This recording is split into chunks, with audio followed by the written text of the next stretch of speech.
నిజామాబాద్ జిల్లా ఆర్మూర్ పట్టణంలోని శాస్త్రీనగర్లో సరస్వతి గుట్టపై భక్తుల తాకిడి. వసంత పంచమి పురస్కరించుకుని సరస్వతి అమ్మవారిని దర్శించుకొని ప్రత్యేక పూజలు నిర్వహించిన భక్తులు. అమ్మవారిని దర్శించుకొని ప్రత్యేక పూజలు నిర్వహించిన ఎమ్మెల్యే పైడి రాకేష్ రెడ్డి. ఆలయ అభివృద్ధికి తన వంతు సహకారం అందిస్తామన్న ఎమ్మెల్యే పైడి. పల్లకి సేవలో అధిక సంఖ్యలో పాల్గొన్న భక్తులు.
హిందువులకు పవిత్రమైన వసంత పంచమి రోజు మరి ముఖ్యంగా ఆర్మూర్లో సరస్వతమ్మ తల్లి గుడి ఉందో ఇది ఎటువంటి అభివృద్ధికి నోచుకోలేక గతంలో ఉన్న 75 సంవత్సరాల సెక్యులర్ ప్రభుత్వాలని ఇక్కడ సెక్యులర్ ప్రభుత్వాలు అంటే మైనారిటీలకు అనుకూలమైన ప్రభుత్వాలు, హిందువులకు వ్యతిరేకమైన ప్రభుత్వాలు.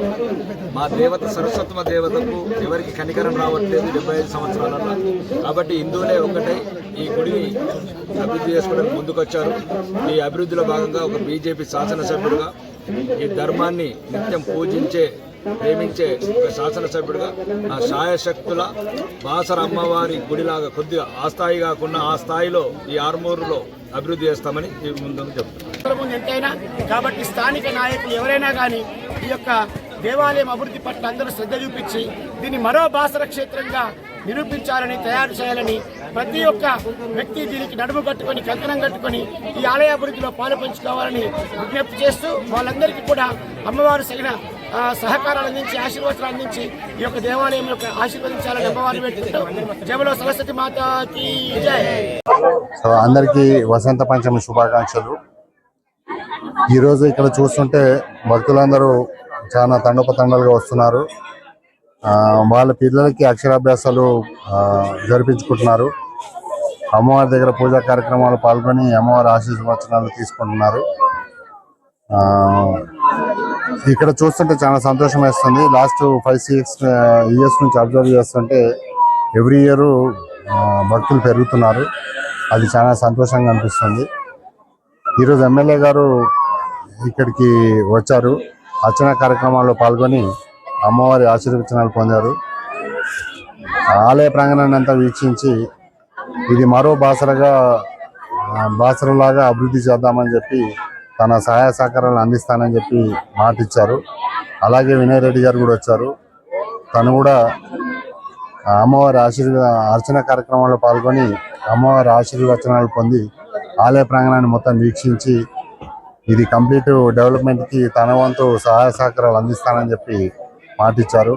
సో ఇదంతా చూస్తుంటే వీళ్ళందరి తోడ్పాటుతో మా భక్తుల తోడ్పాటుతో కూడా ఈ ఆలయము అతి దగ్గరలోనే అతి తొందరలోనే పూర్తి అభివృద్ధి జరుగుతుందని చెప్పి నమ్మకం ఉంది. So thank you very much.